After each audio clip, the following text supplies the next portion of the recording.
yung equipment, meron tayong, eto, actual tayo muna, pero meron kaming ibibigay sa inyo na block diagram para malaman nyo kung ano yung mga equipments na ginagamit sa AM at FM station. So, ito yung console. Ito tinatawag na console. Dito, minimix yung mga microphones, yung telepono, computer, dahil ang gumagana sa atin yan is yung computer. And then, lahat na, ang out nito, pupunta sa taas. AM muna tayo AM. Pupunta sa taas, meron kaming audio processor doon, and then pupunta ng STL transmitter. Pagdating ng STL transmitter, itatransmit niya yun, papunta doon sa transmitter namin, sa Malanday, Tuloog. So, pagdating doon, meron doong STL receiver. So, pagtapos ng STL receiver, pupunta ulit ng audio processor, tsaka pa lang itatransmit papunta sa antenna. So, yun sa AM. Kaya, dahil wala dito yung studio, ay yung transmitter natin, naglagay kami ng STL o studio transmitter din. And then, sa FM, wala yun. So, pag galing ng console, ganito din. Sa studio kasi halos the same. Parehas lang yung equipment na ginagamit sa AM tsaka sa FM. May console din dyan, may computer, may mic, may telephone, ganyan. Parehas na halos. So, dadali niya sa taas, may audio processor, dadaan ng Optimode, pagkatapos ita-transmit. Nandun sa taas ang transmitter. So, hindi na dumaan ng STL. Yun yung magbibigay ako sa inyo ng block diagram, at the same time, yung mga specs kung ano yung mga gamit ng mga equipment. Nandun na. So, next question. Okay. Do you guys have questions? Okay, for the next question, can you tell us the applications of resonance and electric wave filters in your radio station? Actually, yung resonance, tinanong sa akin din niya kanina eh. Hindi kami ganun kapamilyar pagdating sa resonance frequency. Sinasabi ko nga sa kanila, ako, alam ko yung formula ng resonance frequency. Pero hindi ko pa na-apply. Kasi, yan kasi, pag-install pa lang ng transmitter, doon yan ginagamit. Pero during operation, katulad ngayon sa amin, wala na yan. Hindi na namin masyadong iniintindihan. Ngayon, yung filtering, ang filtering ng FM is low filter. Low pass. Low pass. So, yung AM, daw pamilyar na po, wala eh. So, hindi ko... filter yung AM. Okay, so you don't use resonance in AM and FM?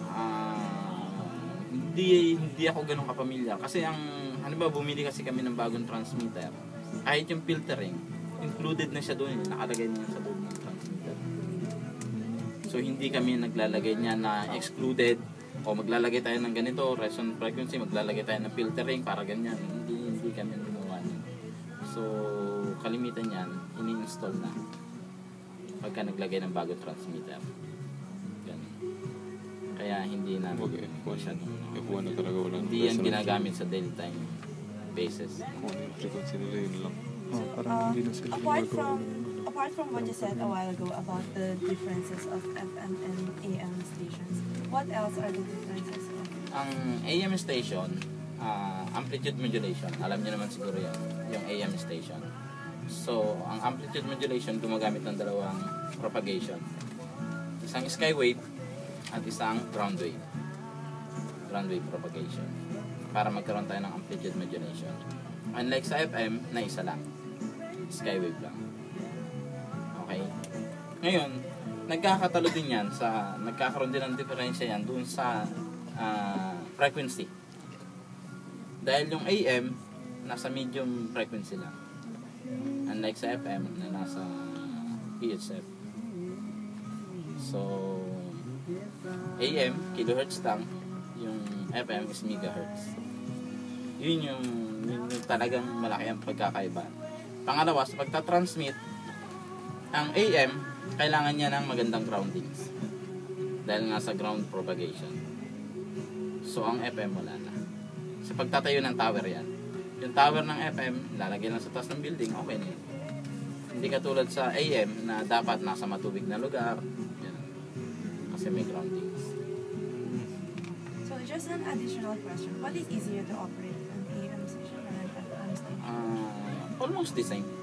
Wala naman masyadong pagkakaiba dyan. Kasi pagdating sa FM naman, puro music lang, may mga DJ naman kami. Diba? Eh kung kami nagpapatutog, ganoon din ang radio pa.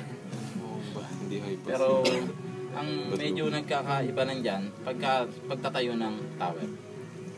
Kasi medyo mas mahirap, mas komplikado yung tower ng AM kaysa sa FM. Eh, pas mataas na frequency ata yung So, guys, you have any questions? Yung tanong mo, kung saan yung tanong, tatanong niya rin sa akin. ano daw po pinagkaiba ng high pass and low pass? Ay, ba't High pass tsaka hindi low high pass? pass yung gamit? Bakit kailangan yung Ba't low pass? Low pass, hindi kami ganun kapamilyar eh. Pero alam ko, ang high pass tsaka bypass, high pass tsaka low pass, halos the same din naman.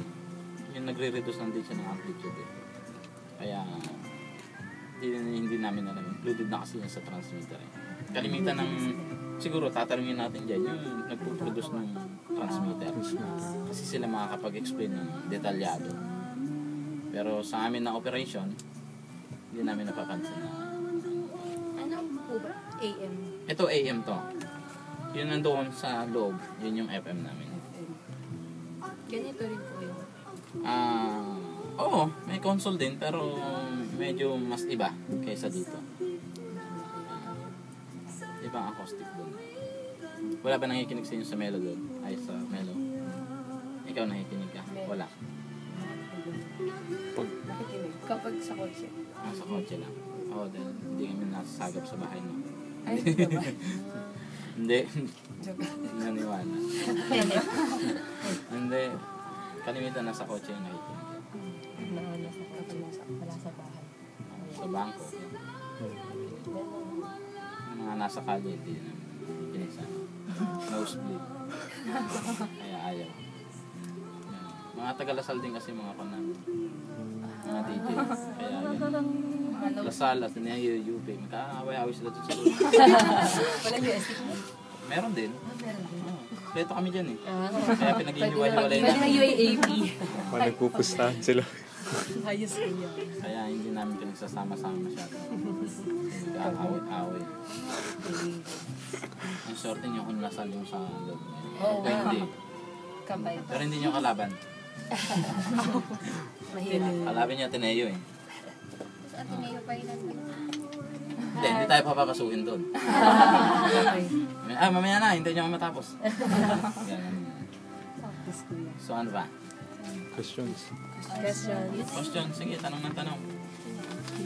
Baka nangintindihan ko pa. How about you, operation. Kuya? Do you have any significant you want us ECE as aspiring students to know? Paano gumagamit? Any significant details? Wala naman. Yan daw yung Parang sa amin, normal na eh. paano gumagana. Paano Kuya, nila ginagamit? ito lang yung equipment bali sa ear AM. AM. Halos. Paano Tapos nga ulit transmitter. gumagana, kuya? Ha? Paano nga ulit gumagana? From microphone, lahat yan. Papasok lahat yan dito. So may mga fader lang yan. Mic 1, Mic 2, mic 3. Nagsalita sila dyan, sabay-sabay, kahit may music pa yan. Maririnig lahat yan. Tapos yun yan itatransmit. Sino yung nag-aayos dito? Kalimitan yung mga announcer na rin namin. Ano sila? Iaangat lang namin sila na Yung mga sound effects ko. Pagka nagka-problema, tsaka namin pinupuntahan. Tapos sabihin namin, Paano hindi po, nyo na alam. paano po gumagana yung filter dyan? Or something. Yung mga pag-low pass filter. Paano nag-work siya? Hindi dito yun. Sa may transmit. Dito hindi namin pinipilter yan. Ang ginagamit namin dito is audio processor. Yung nililimit niya yung mga audio signals. Pero yung sabihin na pinipilter pa yun. Yung transmitter, kuya, yun yung sa taas. Bali Sa FM. bali yung antena. Yan din. Anong ulit tawag dito?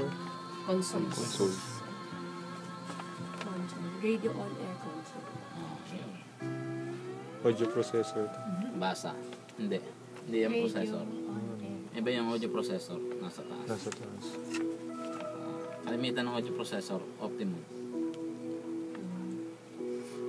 Ano yung left-right na yun, Kuya? Hindi. Para sa balance lang yan. Kaya pag nakita mo hindi gumagana, malamang hindi balance yan. balance. Ano yung binabalance dyan, kuya? Diba ang audio natin is dalawa, mono tsaka stereo. O, stereo dapat, kaya left and right. Kaya pagka ang headset mo, isa lang, mono lang tawag. Okay, sige. Okay. Tatanda mo. O may isa rin naman, di ba, headset? Mono lang. Ano lang. Ano? Yung mga gusto niyo pang itanong, okay lang. Yung mga hindi niyo maintindihan sa labas, pag nakikinig kayo ng radyo, ba't magulo? But, Oo nga, kuya. Saan? magulo. Minsan, Yung may mga hindi na, may mga noise. Depende kasi kung kanyan, FM, AM. Sa AM, mas madalas yan. Dahil pag Bakit na-block po? niya yung signal. kasi mas sensitive po yung AM kaysa sa FM. Alin po Dalawa yung kasi nga yung sa AM. Amplitude Ground. tsaka ground. Sky. Amplitude modulation yan, skywave tsaka ground. Kaya pagka medyo nasa tunnel ka na, hindi mo na naririnig. Ganun din naman kung minsan yung FM. Pero mas madali ma-receive yung FM kaysa sa AM. Kasi isa lang. Yes, kaya. Paano po yung 1242 hertz? Yung Paano 1 to 4 nakuha? kilohertz. Kilohertz. Kayo po yung... Assign niya ng NTC. May license kami galing sa NTC. Lahat ng frequency, ina-assign lang ng NTC. So, dyan lang kami pwede mag-transmit. Ano po yung NTC? National Telecommunication Commission. Hindi sa cellphone din, yung mga sticker dun sa phone mo yun. MTC. Under na NTC. Lahat ng communication under na NTC. Pati mga telepono. So, may mga license kami dyan. Lahat ng FM station, AM station, may license. Kung gaano kalakas yung dapat namin i-transmit at kung anong frequency kami dapat nagtatransmit. Yun, para maiwasan yung nagsasapawan. Kasi, ano ba, walang NTC, gusto nyo mag-transmit din sa 94.7 o kaya 94.5, diba, hindi naman pwede. Diba, dalawa tayo sa isang frequency. Kaya merong ganun regulation. Nakaka-affect pa kuya yun sa mga listeners? I mean, Yung, may maganda bang frequency na... hindi. Kasi lahat ng frequency, pag tinunin mo yan, Meron. yun yung, ano ba, katulad sa amin, 94.7. Pag nilagay mo sa 94.7 yung frequency mo, marireceive mo yung kami lang. Ngayon, kung ilagay mo sa ibang 101.1, 101.9, o kahit anong frequency na mga meron sila lang din marireceive. Parang niregulate lang yan para hindi kami nag-aagawan. Ganun. So, wala Tsaka meron din bandwidth para yung magkakatabi ng frequency, merong pagitan na 0.8. So hindi rin siya pwedeng lumapit sa amin. Ayos pala yung band. wala yung... Kahit sa AM, ganun din. Meron din, 36 feet. Parang wala yung lugar na ito lang yung magandang frequency na... Hindi. Pare-pareho. Depende yan. Ngayon, kung halimbawa kami, hindi kaya ng Antena. antena namin na mag-transmit na malayo. Pag malayo na kami, hindi mo na kami masagap. Pero, di ba po meron po yung katulad ng may mga parang sa ibang parte na ng lugar, may same ng Frequency. same radio station, kumbaga same radio station, pero iba lang yung Dahil hindi nga pwedeng dalawa kayo sa isang frequency. Kasi halimbawa, dalawang ang gawin natin ganito. Yung isa 94.7 Mandaluyong. May 94.7 din Pasig. Pagsasapawan Or sila. ano, Dahil paano silang magta-transmit parehas yung frequency nila. akala ko po, Magagamit mo yun kung nasa ibang lugar ka dahil hindi na kami so kumbaga pwede lang magkaroon ng kaparehas na frequency kapag yung hindi nyo na po kaya hindi nyo na po Kasi kaya yung coverage namin, makikita din doon sa binigay sa amin na 30,000 watts lang kami. Diba? Ang license namin is 30,000 watts. Alam din ng NTC kung gaano kalayo yung 30,000 watts. kaya binibigyan na rin. Mega Manila. Kayo po, 30,000 watts po. Kayo dito. Yeah.